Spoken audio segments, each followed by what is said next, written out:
Hi Year 6. So our class book or year group book this half term is, in the last half term, is Wonder by R.J. Palacio. You might have seen the film. If you haven't seen the film, don't watch the film until we've finished reading the book. Our aim is to try and get through all of it. It's quite a big book, so we might only get through parts of it, but it's quite an interesting story because it's in different parts and the same story is told from different perspectives as we go through the book. Okay, so part 1 is written from the perspective of the character August. Okay, so I'm just going to read the first couple of parts of it and then I'm going to read the first 10 pages in this section. Okay. Doctors have come from distant cities just to see me stand over my bed, disbelieving what they're seeing. They say I must be one of the wonders of God's own creation, and as far as they can see, they can offer no explanation. Part 1. August. Fate smiled and destiny laughed as she came to my cradle.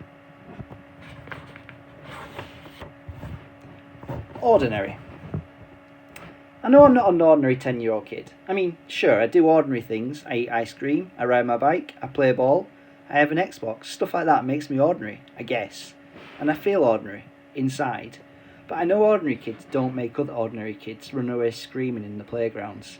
I know ordinary kids don't get stared at wherever they go.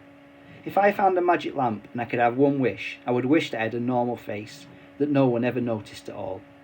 I would wish that I could walk down the street without people seeing me and then doing that look away thing. Here's what I think.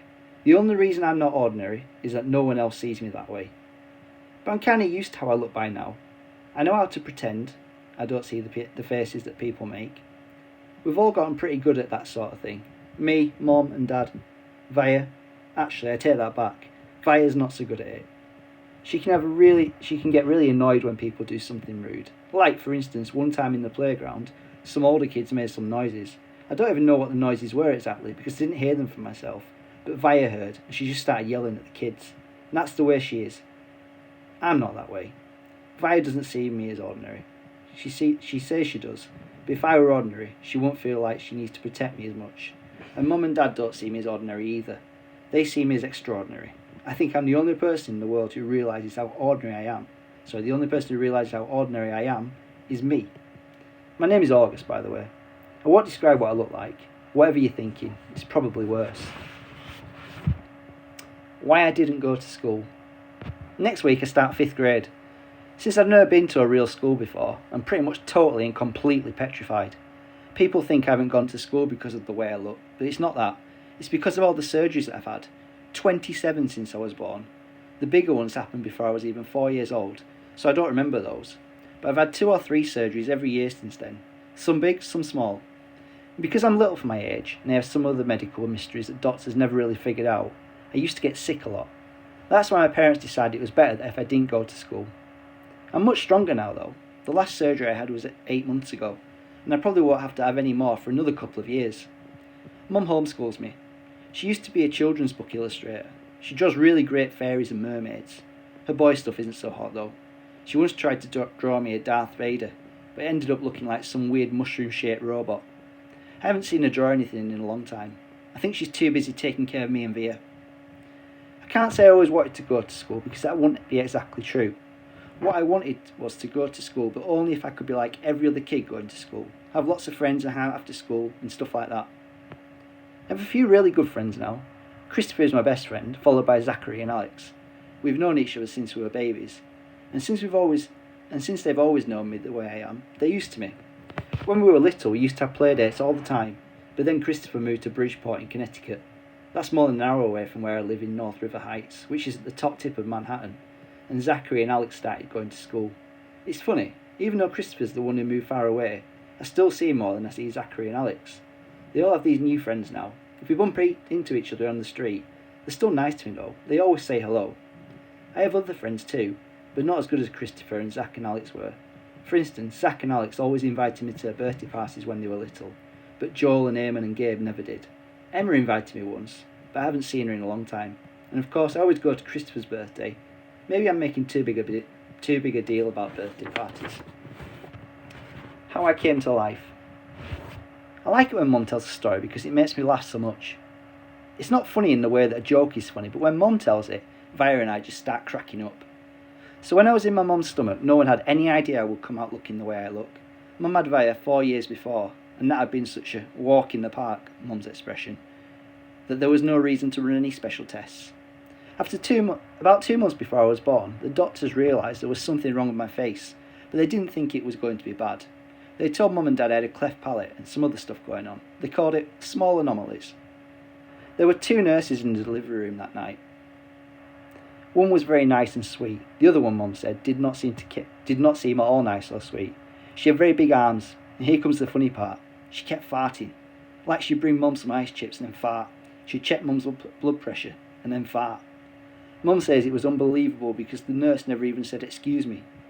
Meanwhile, Mum's regular doctor wasn't on duty that night, so Mum got stuck with this cranky kid doctor she and Dad nicknamed Doogie after some TV show or something. They didn't actually call him that to his face. But Mum says that even though everyone in the room was kind of grumpy, Dad kept making her laugh all night long. When I came out of Mum's stomach, she said the whole room got very quiet. Mum didn't even get a chance to look at me because the nice nurse immediately rushed me out of the room. Dad was in such a hurry to follow her that he dropped the video camera, which broke into a million pieces. And then Mum got very upset and tried to get out of bed to see where they were going, but the farting nurse kept putting her big arms around Mum to keep her in the bed. They were practically fighting because Mum was hysterical and the farting nurse was yelling at her to stay calm. Then they both started screaming for the doctor. But guess what? He'd fainted, right on the floor. So when the farting nurse saw that he'd fainted, she started pushing him with her foot to make him wake up, yelling at him the whole time, "What kind of doctor are you? What kind of doctor are you? Get up! Get up!" And all of a sudden she let out one of the biggest, loudest, smelliest farts in the history of farts. Mum thinks it was actually the fart that finally woke the doctor up. Anyway, when Mum tells this story, she acts out all the parts, including the farting noises, and it is so funny. Mum says the farting nurse turned out to be a very nice woman. She stayed with Mum the whole time, didn't leave her side even after Dad came back and the doctors told them how sick I was. Mum remembers exactly what the nurse whispered in her ear when the doctor told her I probably wouldn't live through the night. Everyone born of God overcometh the world. And the next day, after I'd lived through the night, it was that nurse who held Mum's hand when they brought her to meet me for the first time. Mum says that by then they had told her all about me. She'd been preparing herself for the seeing of me. But she says that when she looked down into my tiny mushed up face for the first time, all she could see was how pretty my eyes were. Mum is beautiful, by the way, and Dad is handsome. Via is pretty, in case you were wondering. Christopher's house. I was really bummed when Christopher moved away 3 years ago. We were both around 7 then. We used to spend hours playing with our Star Wars action figures and duelling with our lightsabers. I miss that. Last spring we drove over to Christopher's house in Bridgeport. Me and Christopher were looking for snacks in the kitchen, and I heard Mum talking to Lisa, Christopher's mum, about my going to school in the fall. I had never, ever heard of her mention school before. "What are you talking about?" I said.